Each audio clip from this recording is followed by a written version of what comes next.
Hi everyone, I'm Cheryl and welcome to the Sewing Room channel. I'm going to demonstrate how to make these really pretty and cute little dolls. Now I made this one prior to making this tutorial, so I'm going to demonstrate this one.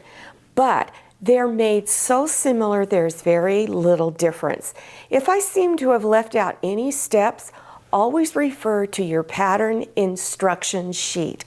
Okay, let's get started. The pattern is made by Kwik Sew, Kwik, and up here in the corner is the number, this little blue area, and it's R10841. You can purchase this pattern from the Kwik Sew company. You can go to kwiksew.com. You can also purchase it on Etsy.com, and many Joann stores also carry the pattern. All of the supplies are listed on the back of the envelope. So you have the supplies up here, and then the individual pattern pieces are here. There's a lot of different pieces and they're made out of different fabrics. So refer to this for your supplies. On your first pattern sheet, here is the numbers that identify each piece, and then down here are the description of all of the pieces. Right next to that previous section, it shows you how to lay out your pattern pieces. It's suggested, but remember, if you're using small scraps of fabric, of course you will be laying them out. The arrows represent the direction of the fabric, so you either have side to side or top to bottom arrows. To make the face, I've simplified the instruction because not everything I do exactly as it is on the pattern sheets. I've changed it a little bit. So when you go to place the hair on the front and your pattern piece looks like this, it's very tiny, instead of doing the recommended hand stitching around the edge, I did a very small, narrow zigzag stitch, and it was very, very quick. So for those of you who don't like hand stitching, I recommend this method. You can use a fabric marker to mark different points on the pattern. For instance, this is where the body is connected. You can put little dots where your eyes are going to be and the nose. Now, I used buttons instead of the hand stitch that they recommended. For the back of the head, you have two sections for the back.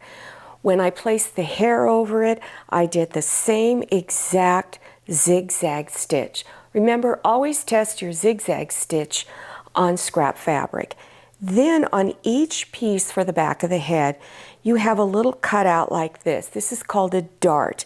So what you do is you bring front sides together. So you fold it like this, and then you stitch a 1/4 of an inch seam starting over here straight down. When you're done, this is what it looks like from the back after stitching, and unfold it and you will see a section like this. Then you bring the two back sections together, and then you stitch right along here 1/4 inch seam. And because this is curved, you're going to do little clips all along this curved area.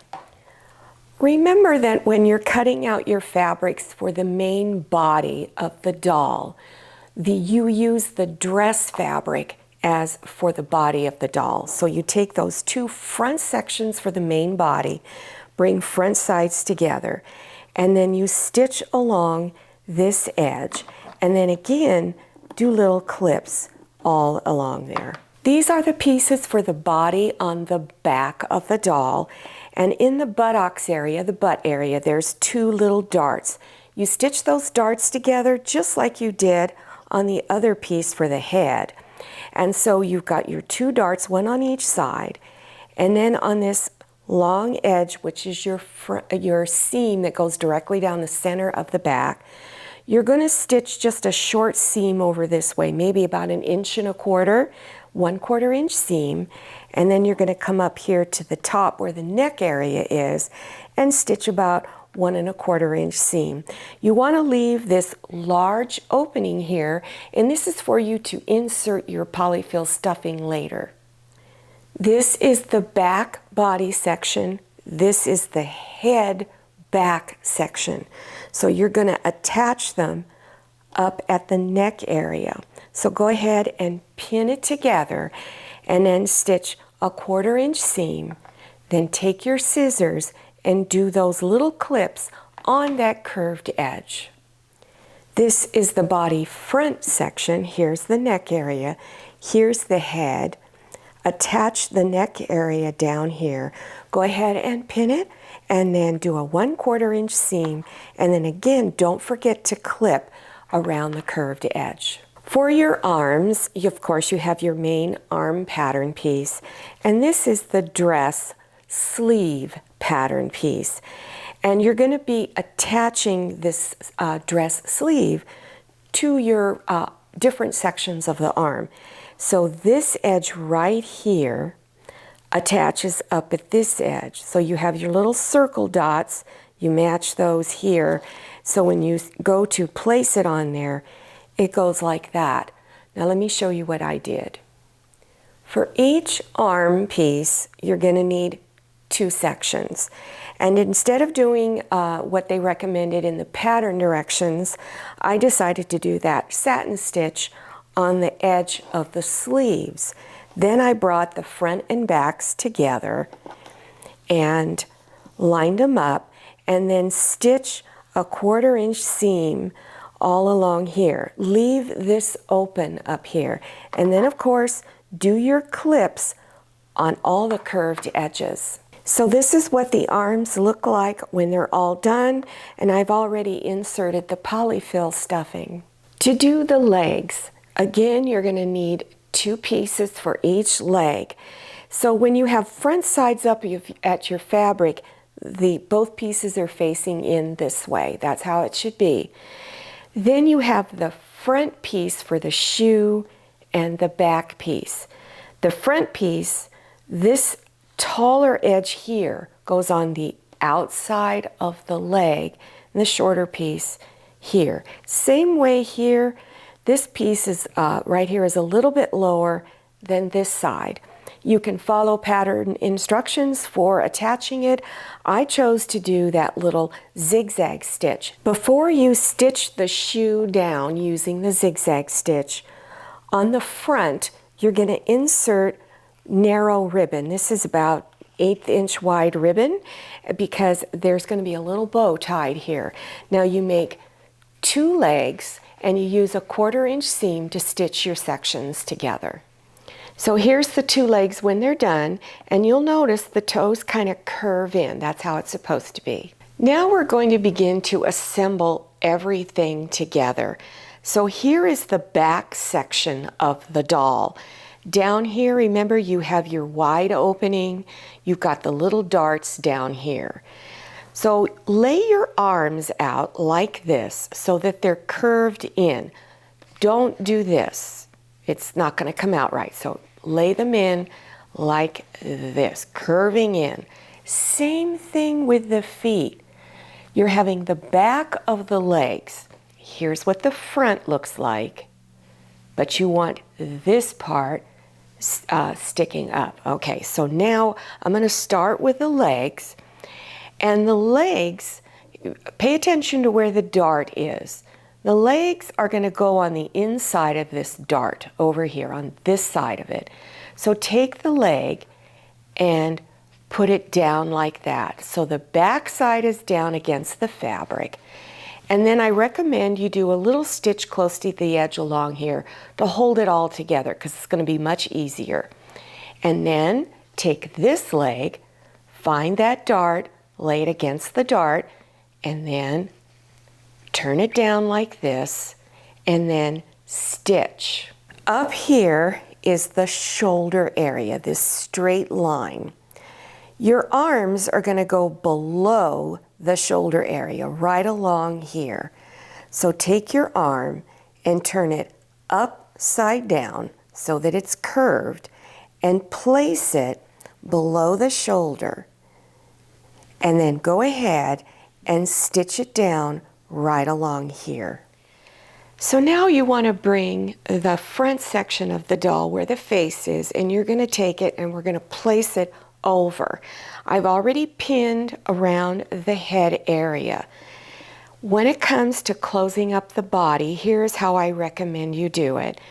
You're going to take it and open up the hole here and bring the arms through like this.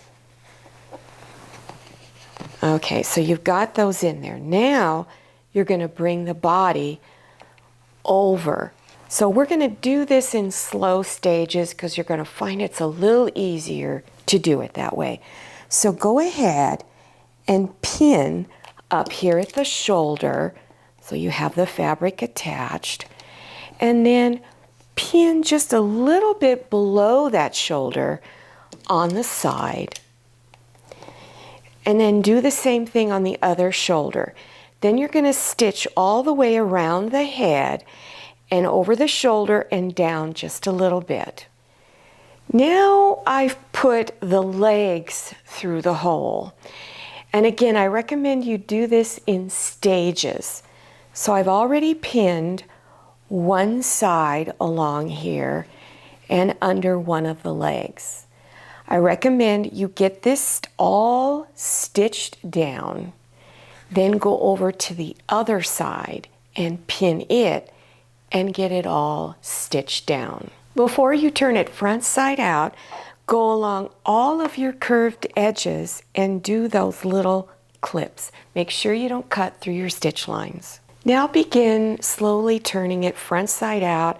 Just begin pulling on the arms and legs, and then go in and pull the head out. I'm using a special type of polyfill stuffing that is made specifically for inserting into dolls and stuffed animals. And again, it's Polyfill Crafter's Choice, and it'll say that it's ideal for doll making. You can get it at Walmart and Joann's. To insert the stuffing, you want to first break it up into very small pieces and then insert it inside of the doll. Stuff the head first and insert a lot up there, and then insert a lot at the neck so that the head doesn't flop over. I recommend you use a ladder stitch. It's a hidden stitch. To close this up, you need to use a needle and thread. If you do not know how to do a ladder stitch, then check below your YouTube screen in the description section for the link to the tutorial. So here is how the doll should look at this stage. Refer to your pattern instruction sheet for making the skirt and the collar. I did it just a little differently. I stitched some ribbon on the inside of the collar so that you turn it then the other way, and you tie a little bow around the neck. This is lace. You can get this lace at Walmart and or Joann's, and it's very easy to put on.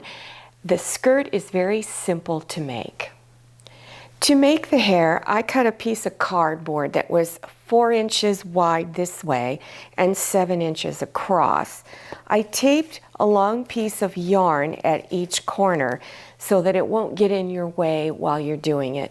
Then you take your yarn and you wrap it around the cardboard 50 times.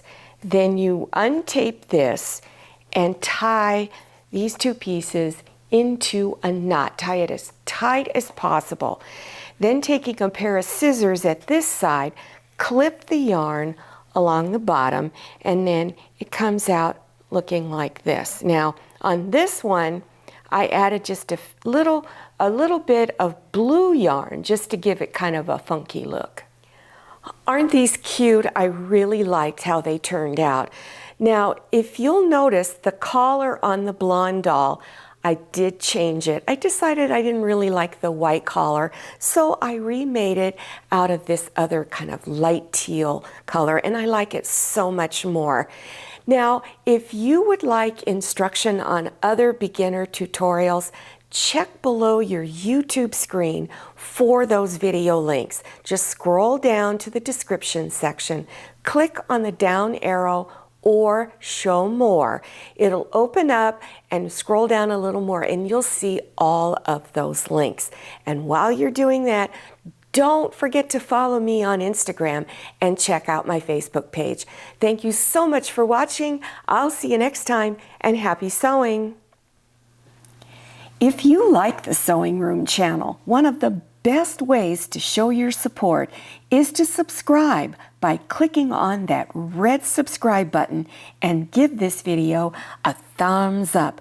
And don't forget to click on share to share this video with your friends. And make sure you click on the bell so you receive notifications for all my new videos. I'm Cheryl, this is Manny, and this is Scotty. See you next time.